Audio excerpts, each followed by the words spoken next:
Di video kali ini, kita kembali belajar pada tema 9, subtema 3, muatan pelajaran PPKN.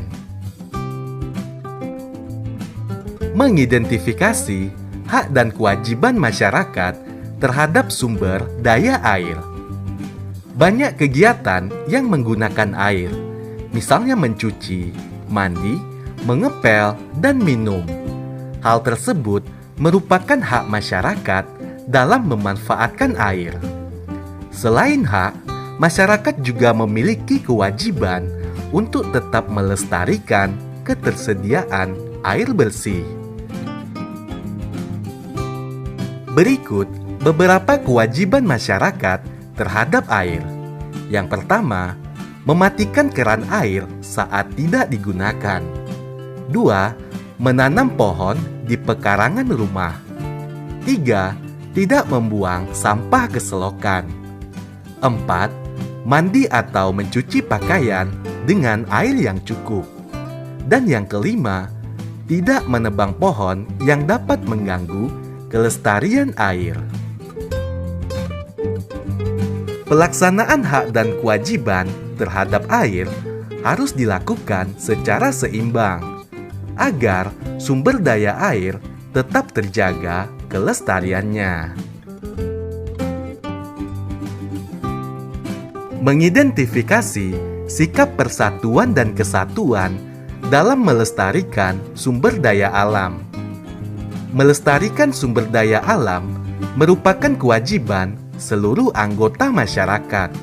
Hal ini wajib dilaksanakan bersama-sama dan saling menunjukkan sikap persatuan dan kesatuan. Dengan demikian, sumber daya alam tetap lestari dan bisa dimanfaatkan. Berikut beberapa contoh sikap persatuan dan kesatuan dalam melestarikan sumber daya alam. Yang pertama, kerja bakti membersihkan selokan yang penuh dengan sampah. 2. Bergotong royong membersihkan sungai dari sampah. 3. Bergotong royong membangun sarana kebersihan. Dan yang keempat, menanam bibit pohon di sekitar taman. Mengidentifikasi usaha-usaha pelestarian sumber daya alam. Berikut adalah usaha-usaha pelestarian sumber daya alam. Pertama, mendaur ulang botol plastik bekas untuk dijadikan pot tanaman. 2. Menggunakan energi alternatif seperti cahaya matahari untuk pembangkit listrik.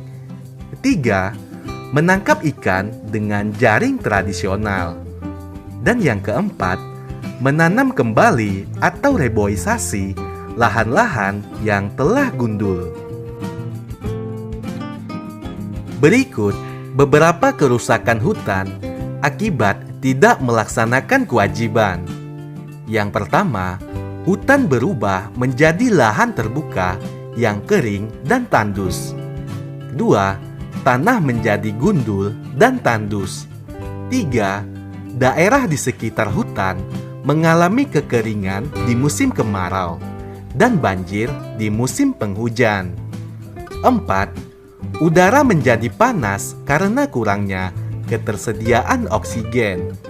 Dan yang kelima, hewan-hewan di hutan akan kehilangan tempat tinggalnya.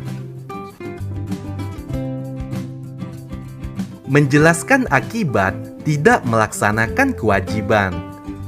Menjaga sumber daya alam yang terdapat di lingkungan sekitar merupakan suatu kewajiban bagi setiap warga negara.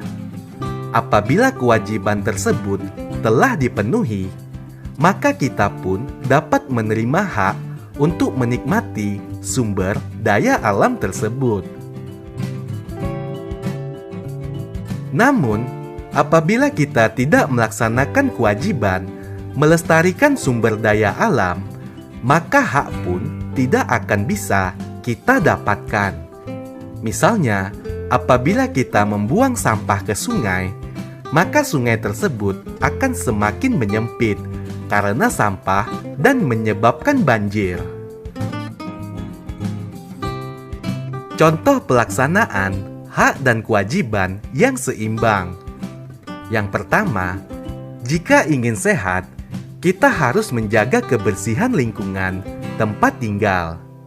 2. Jika ingin terhindar dari banjir, kita tidak boleh membuang sampah di sungai.